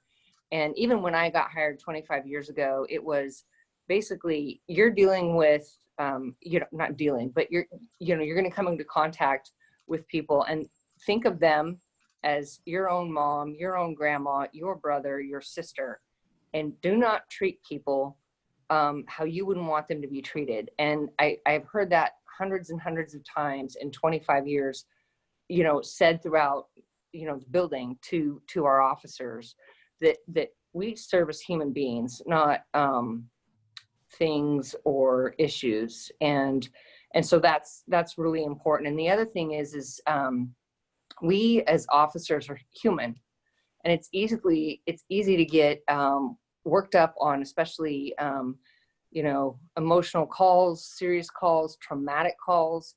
And we really work hard with officers to step back and not try not to be human and treat others as humans, but don't get so emotionally wrapped up in the moment, in the situation, that that leads down a bad path, a path of unprofessionalism or what have you. So I know I'm rambling a lot, but there's a lot here, and it makes me excited to sit here and answer all this. Adopt a cop is great. Trust. I think I said this in earlier, or at the last meeting last month, is we have spent a long time trying to build community trust. Not saying that we haven't messed up or that we could do things better, but I think we have a community that largely supports us, and we have worked hard to keep that trust and support. Not everybody, but a lot of the community. And in one fell swoop, that bank of trust was emptied. And, I know a lot of our officers, if, you bring up George Floyd and you bring up Derek Chauvin's name, and visceral reaction to what happened. That was not right. That was not right. It's not even a term, doesn't even fit it. So I guess all this to say, a lot of things are coming at me and Captain Smith, and those are my trust, empathy, humanization. Those are the main things that are coming at me right now. And I know if I look back through a couple pages here of terms, I'll think of some more. Chief Groshong? thank you so much. Sorry, am I talking too much? No. I wanted to say thank you, and I know that Tanya put something in the comments that I don't know if you saw it, but thank you for engaging in this work with us. Oh, thank you. We have 2 other community folks who might be able to elaborate and offer you some more that they notice. So Catherine first, and then Ron.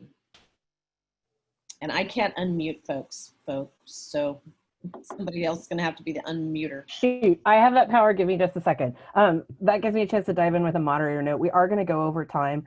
I'm okay with that. I want to remind people that if you need to drop out at 8:30, you need to drop out at 8:30. We have just a couple more things to get to on our agenda that are all very brief. So I hope that folks will stay with us. Give me a moment to remember how to do this. And I think if I have done that successfully, Catherine, I think you are on. Okay, can you hear me? Yes. Okay. First of all, thank you. I've never been here before. I have confidence in this commission. I really do. I wasn't sure that I would. And I'm the woman who sat down and had coffee with Captain Smith yesterday. It was wonderful. I'd like to bring some young people along with me.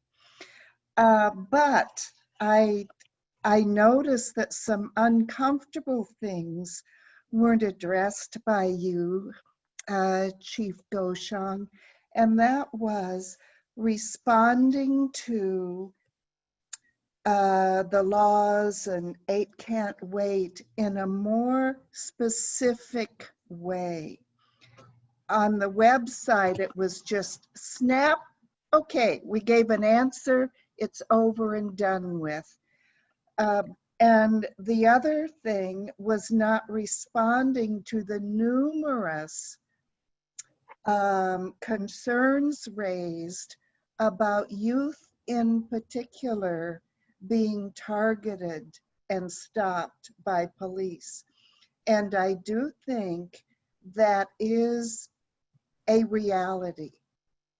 And the police need to do something about that. We do not want to chase our young people away. They are part of us. Thank you.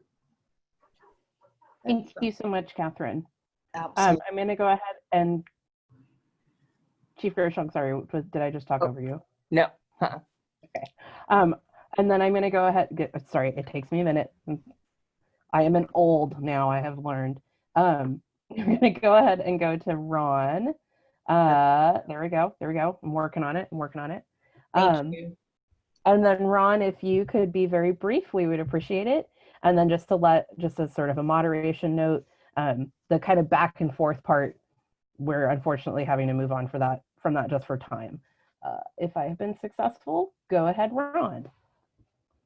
Well, I'd just like to say that I'm very, very encouraged to be able to listen in on you guys. There's a lot of goodwill here. There's a lot of reaching across the divide. There's a lot of sharing of hearts, and I'm very buoyed up by that. And I'd like to make a comment about the Beaverton Police Department taking a public stand in favor of Black Lives Matter movement. That would be a huge thing, and I can appreciate the internal politics that would be involved in deciding as a police department what you could say. But if you could say anything positive, it would be such a contribution to our overall dilemmas. Thank you. Thank you, Ron. And with that, what I am going to say is I believe, Laurel, we need to move on. Kosakan has one thing to say at the end. So I think I'm going to turn it back over to you. Once again, thank you everybody for that dialogue. So Chief Groshong, I do want to say this. This is one method, one way to have this conversation with a larger group of humans. So that I want to be as transparent about that as possible. So take what you will from tonight to use in those future conversations. Thank you. Dori was doing that awesome educator practice of teaching you to do a thing by doing the thing. So we have just a couple more things on our agenda tonight. The first is I wanted to take a moment to clarify some next steps. So our next topic is on community outreach and channels for feedback. I also want to take a second and not in any sort of formal capacity, but just to put forth to the group, Anjabeen has offered to reach out to a couple of subject matter experts, and we have an opportunity to have a guest speaker at our next meeting. I am super excited about that. If you want to know more information about that, I think maybe the best way to do that is I'm optimistic that Anjabeen will share some more information with us as we get closer. Anjabeen, could you give us like the 30-second, why should we be excited about this guest speaker? Well, you'll have seen him on every news outlet, and he has provided testimony. I feel like a talk show host. He's provided testimony to our state government and legislators as they've been crafting even further police accountability work. Mike German, ex-law enforcement officer who went on and has really shed light on some of the problematic ways that we police in the United States. And so fingers crossed he can come. He hasn't confirmed yet, but I'm gonna really encourage him to. That's awesome. I'm super excited about that. Thank you so much for putting that together. What I want to hear from Kosa-Khan, and then I want to turn us to our last agenda item. Kosa-Khan, let us hear your brilliance, please.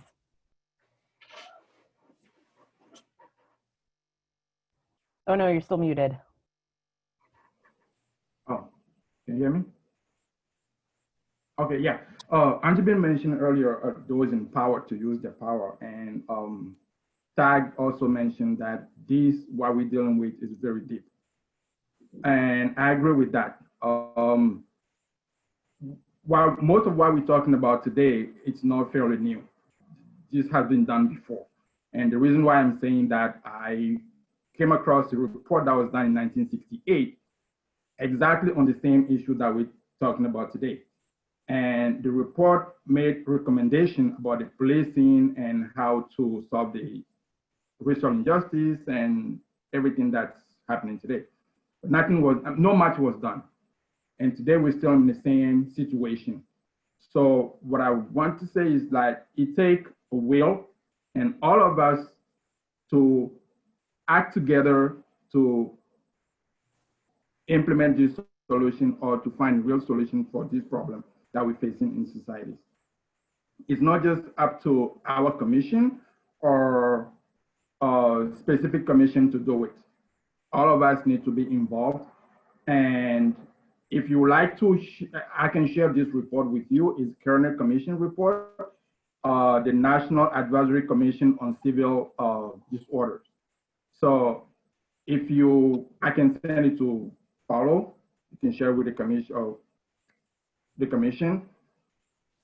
Again, it takes all of us, the will, and especially those in power, Councilor Fagin, the mayor, everyone who has power to implement all kind of policy that's needed so we can make a better society for ourselves, for the future generation. Thank you so much, Kosa-Khan. That was a really, that was a nice place. That was a nice, like, putting a bow on it there. That this work has continued and this work needs to continue. Please go ahead, Chief Groshong. Wait, can you guys hear me? I just hit something. Yes, you made your Okay. video go away. We can't see you, but we can hear you. I know. Hang on. Okay, I'm old too. All right. So I'm just going to talk.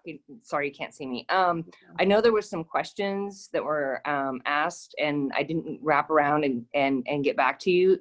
So if somebody has those questions, I have one about do we have enough police, but I wasn't sure if there was any more specific questions for me.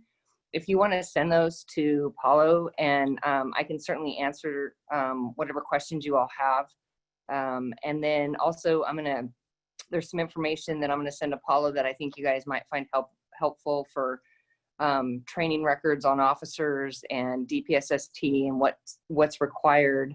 And then also I will look at what we have in-service training, and we have mandatory training that is what DPSST requires, but we also do other types of training that I think you guys would be interested in. So all that to say, information will be coming your way. Fantastic, thank you. Paolo, you looked like you were having a thought. Yeah, sure. No, I just want to mention this because the thing we saved for last really is the best thing, and we want to save for last. So I just want to say a few things really quick. Chairs, Joy, I know one of the things that we wanted to get out of this is, by the end of the 6 months in December, January, we need to give a list of recommendations, right? And I just want to make sure that, in my mind, I'm like, I want to hear the stories, but also I got to put things on paper. So I might lean on you to maybe later we could just have by later, I mean not tonight, but we could have a conversation about what were some of those concrete recommendations that we have. For data transparency, often we're talking about website. Some of the things that I heard in this group also that maybe wasn't mentioned as much is how digestible are the resources that BPD is already giving out. So we did have a presentation once upon a time about stop data.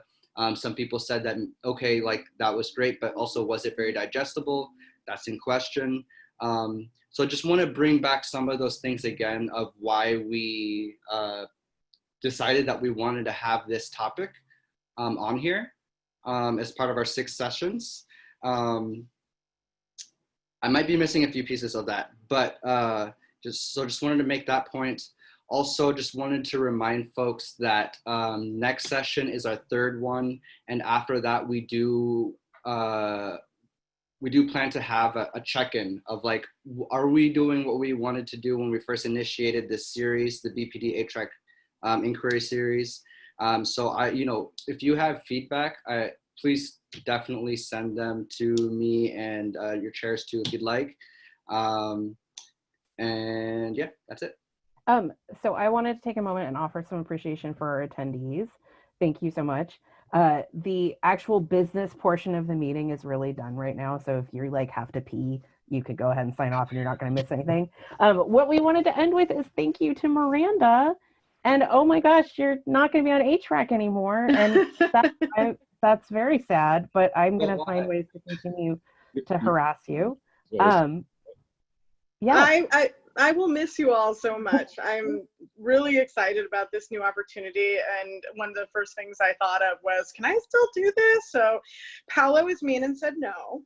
And I think it's all him, just so we're clear. I think it was his personal decision to kind of exclude me. I'm fairly confident of that. But I'm kind of hoping actually to talk to the court about being, perhaps creating a connection between the court and various commissions and boards. I think that a lot of people would be interested in connecting with, our city's justice system. So since I live here and this would be an easy thing for me to do and something I'm excited about, I'm hoping if we can get that going, I will see you all again. So, but feel free to bother me on Facebook and things like that still. If we wanted an efficient way to see you again, would doing crimes be what we should do? It wouldn't really be the most pleasant way for us to run into each other again, but traffic tickets and crimes, yes, we would certainly see one another then. So don't get any ideas, Laurel. I know what you're like. It's true. And very boring. Anyway, I really appreciate all of you. Did we mention that Miranda is now a judge? Did we say that out loud? Like what that we have, a genuine badass that has elevated our community. This is everything. This is everything. This is well, she's been judge, right? She's just now a city judge. Thank you so much. Yes, she is a city judge, and Beaverton is so much better for it. I'm just her wisdom, and this is I know a tangent, but I interviewed at the same time that Miranda did for the board, and I walked away from that, and I came home and told my husband, I don't know what they can take me or not, whatever, but they'd be crazy not to take that lady. She was so good. It doesn't even make me feel bad if they don't choose me, because she was so good. You don't even feel bad at that point. Yeah, she's better. She's just better. So hooray! Hooray for Beaverton. We all benefit. Congratulations, Miranda. Excellent. Is there anything else? I think with that, if it's okay, I think we're going to go ahead and adjourn. Congratulations, Miranda. Good luck. We're really happy for you. I'm going to miss you. We will see everyone on the first Wednesday in September for our 3rd of these sessions. It is 8:42. I am adjourning the meeting. Bye, everybody. Bye. Take care, everyone.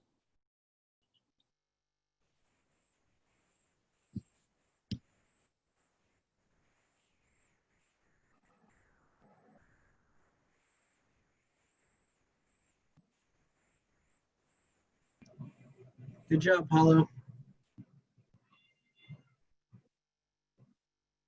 You're muted. Thank you. Thank you Yeah. for being in this meeting too. Like, I didn't know that until Francisca told me that y'all had planned to have somebody from neighborhood support us every meeting. So that's. Yeah, I don't know if that's their plan or what, but happy to do it. And I think you did a great job.